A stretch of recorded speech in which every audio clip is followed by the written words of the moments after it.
Malo mafi. Se waka uvalea kelo waka uvalea le ainga sa urupo o ya o rua marimongi o le urupo o urupo pa ur kinkiki ka uvalea ta uvalea uma e fai ka uvalea o fai fe au e ka uvalea kuma le ainga sa urupo o ia sau o le urupo o rimongi ko akuri mai fo ai sio kinga ka uvalea le ainga sa urupo o vai ka kui e vai lona fatola utalai e te whaalongo pea i la upu le nei e te whaalongo pea and I'm sorry po o whea ka ke whai ia e ke whaalongo pea rau kero whea ko o se roko ki ngā ia oe o te wha manatu atu pea i oe lau mea valea sa whai ka ere karango hare si isu pūnga lau mea valea sa whai ua hiho ai ua hiho o se re ifo ua hiho ai hohi ngā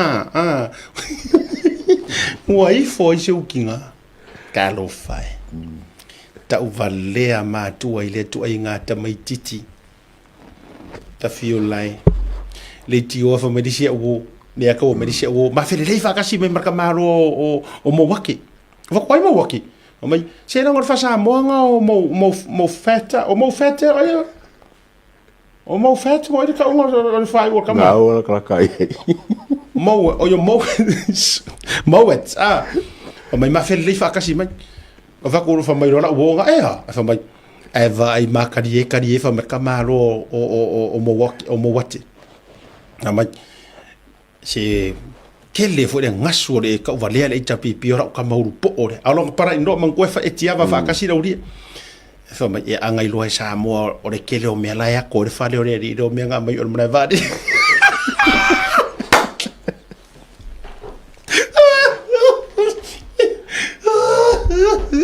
e me ya la wo le nga la fe e le ro en ke wo le nga la kango ia le la malanga ngo fa kasi Melbourne from Samoa to Melbourne pe e fa fonga mai e fa mai minga susungu a mera ko di mongi o le sia ka manga nga heru fa yo kala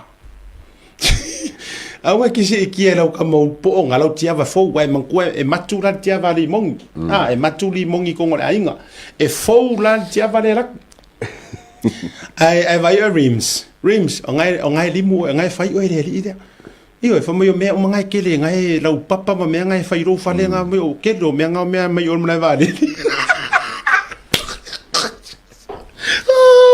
my bad boy ga ka se la ka wo mo ile sa mo le ki u le ai o ki fo e sungu fa ki ai ire kai e ke o ki fo ala ti wa nge e fa ko ko ngala ngoti o le ati pe o ma se o fe Ioi, ore mase se ele ati pe ore mase se ore ki ore mase se ole ki ore ko inga mase se foi pe ki kango ku I la fo me nga ki kango ku puka mai el makal fe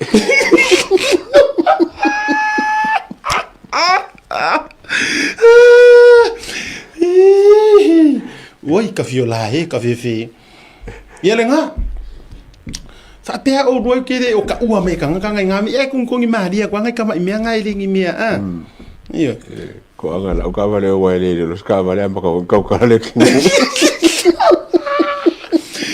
ko anga la ufale le ko anga la ufale le ka vale sa mo ya le ati awanga anga e sasia e apidi I will never trust that guy ya over the joy io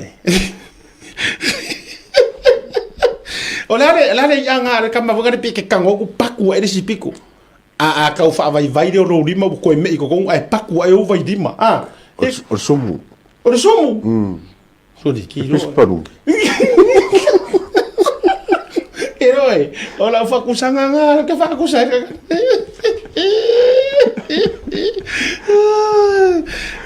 vai good boy Mare kapisa sau i runga le social media pe are eva iso e kupe soro ngengi usira e pisa mere so e kupe are le fe soro ka ufaila ko pe paru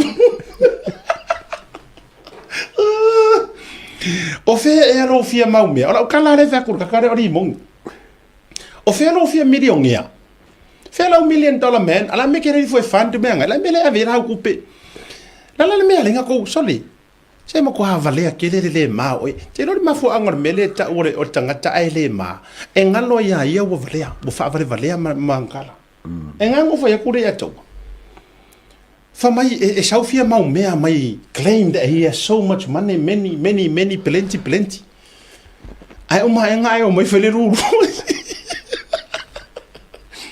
ai sau fa savali solo le rudu e oi fa savali solo su e ko pe ele o ke vai kure ka sensor mai ko kangaka o karuanga ka o sa mo ka mo ko foi me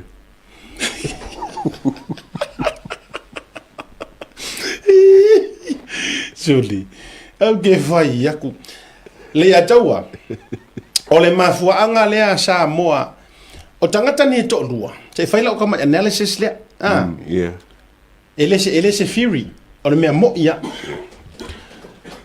o le reason le wa mafua inga never ever unforgiving kusa unforgiving ya kuila e pamali mongi le mea wo fai la audi do you know why o le mafua anga kuila e pa wa unforgiving ai longa loko e le fa mangalo inga singei ya kulo sionga uso po sionga nga fofoa mai fo ilanga porokiki le sunga la aude le madeto po sio ya aka ko karango le va fa kangaka sionga kali le porokiki longa kali yeah o le mafua anga Samoa wa mafua ona o la auli na fa ale anga ina lana le toti o lana upule ka uso o lana ritoti o vea ka ko inga stuile o ni sinei o ritoti e se le fia ia i or malo o ilan tau ia na la tau fia ritoti o le mea wa kupu o le mea wa kupu ua faaleanga a koa la audi langa ritoti ka ko upu fa mama fange yor va yasor ngana Samoa fa mole fai esa upu lunga e fa nga ma yele upu ritoti wana ko la e pa nga upu le ya tawa ko foi mai la utala le te fai atu that's why uma ku le e mavai ya nga kupulanga mavai ya ku ya kausanga e le mafai o fa manga ko inga aisea le angor ma fau nga ya ku la e pa e oki kofi pale mia pe fa ma vai le kofi pale mia ai oki kofi ya or malo o longa ma fau nga olanga ultimate plan and dream is to retire as a prime minister, the eldest, longest, etc., serving PM of Samoa, and finally get to sit ilunga o le ngofoa o le ao mamalu o le malo. O le mafu anganga. Ae kami mai loa mareva or ka mai kiki mai I or farsafunga I sava. Kulo wala au le mali toa on or tala ole fa ole fingor ia manga ia le fingor ka ko story le ai alo mai lo mar pau or kama mai oi isasinga sawa ruin ako fa pela ko inga e saula audi e sawa ska mai ruin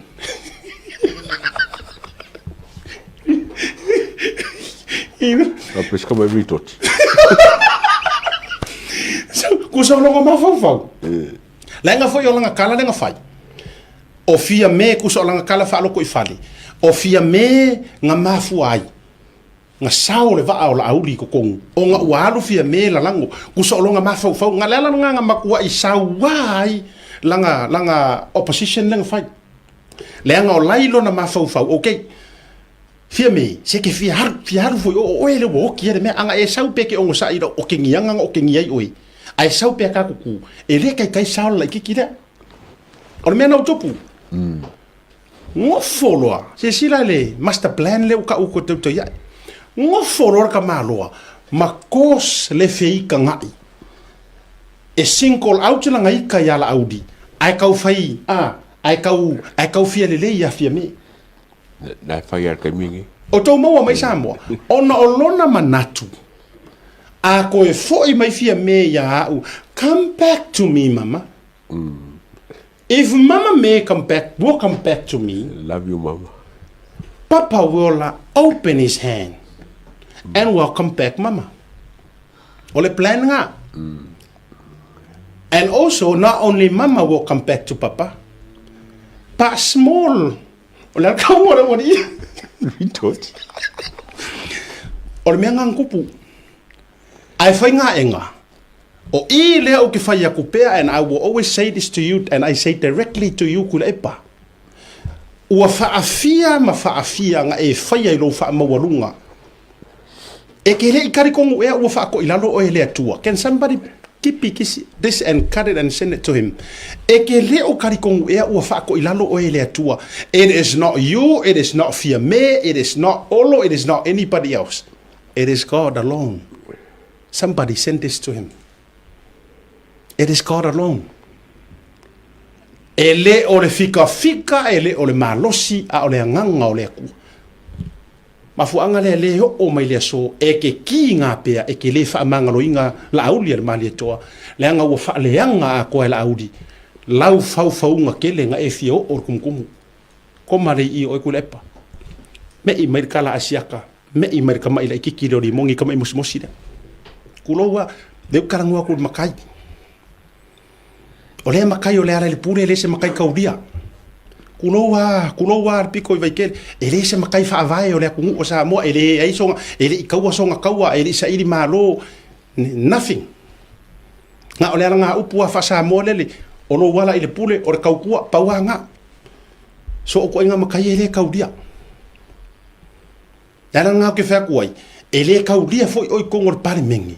E le hei foi se aloa ia o e ma whaalorongia. Le anga ele o oe se makai whaavai o Samoa. O oe o le mole saviri o le ea. Ai koe foi mai le anga ele o irima fua angola ukala le ukwhakua ia ki oe. Le au kei roa le ke sau ia ki au. Bring it on. Bring it on.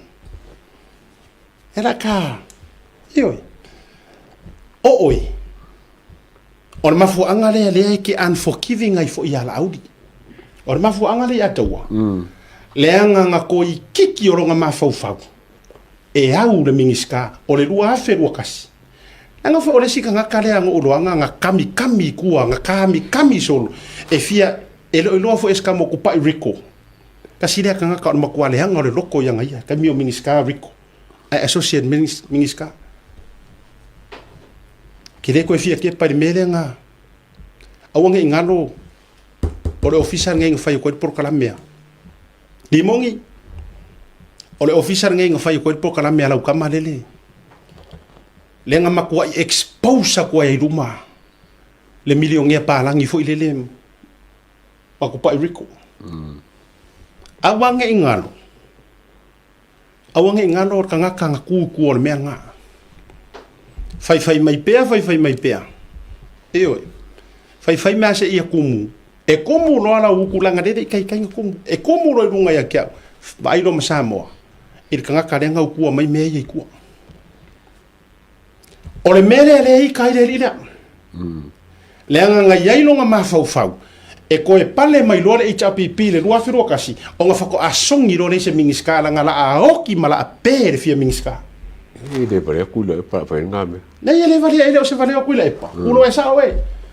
Ai kusol ma ai sa le ia wala ngai lo ku ngal fa nga kusol fa nga ngal fa nga i kuila epa dimong. Pe ar fa nga ngai da wori io ka mai ki nga sen di virne.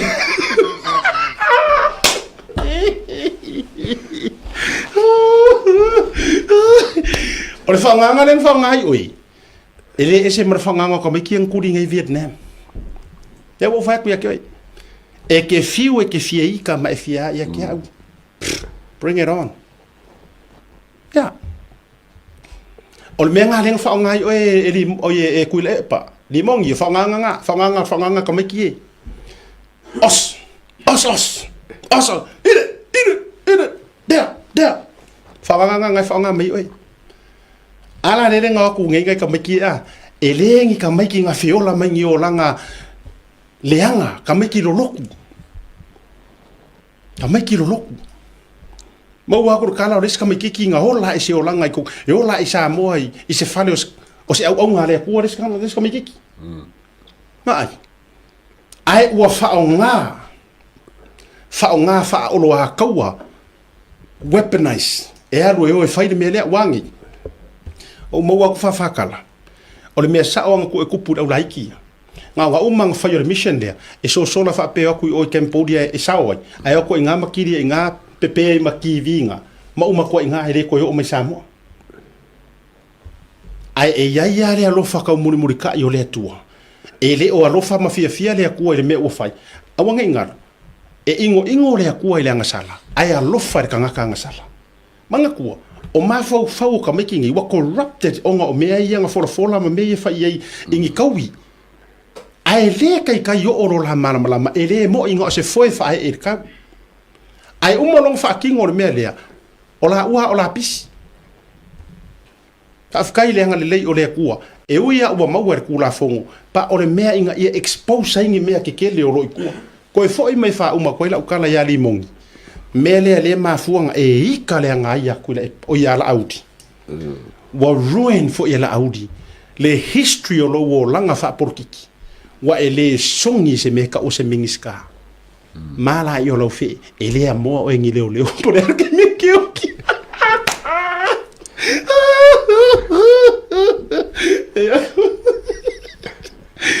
Kasi, male o lau fe, po rea le uminga e, pauan mea ngā le fua e vako e fufi ero pusa.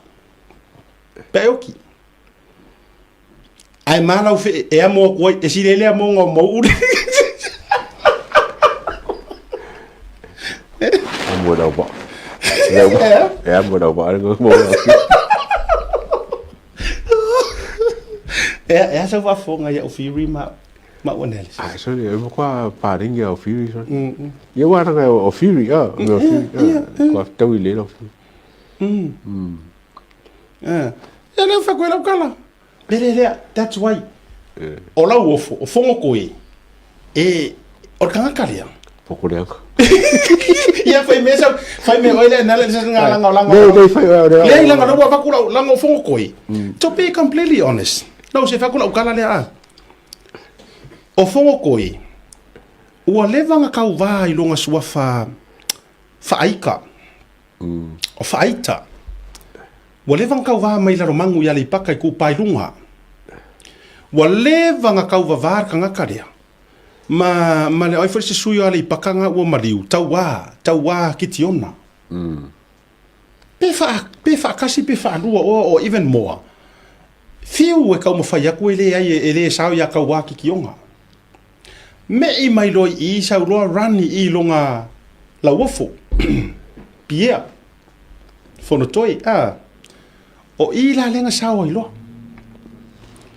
but ire kala anga o reka ngaka ire o kire fa pe o ke fa yaku o ke lo kele o kele mai o kele lo ya po ye se ele sa u analysis lo loko e kua ko songa kau pule ika ya la audi besides ia ke a o le mele ile ma fau fon ko ya la audi it's all about the academic side vai mo lo yes I think that's the reason ko sa e kilo fo ile kulanga fa academic ele kadia inga ia longa submit malonga fa longo masonga usikai masonga muri kai masonga lango ise kangaka enga ke lo fa pe ele I okur ko enga level education le menga yai who cares so ia ke ula ia le ala nai tau le okay le o mawa ke le ise reason I kua lo loko ele anga ile loko fon ko ia la audi besides wa olanga meale o le la o le vale o le kau fa ri pe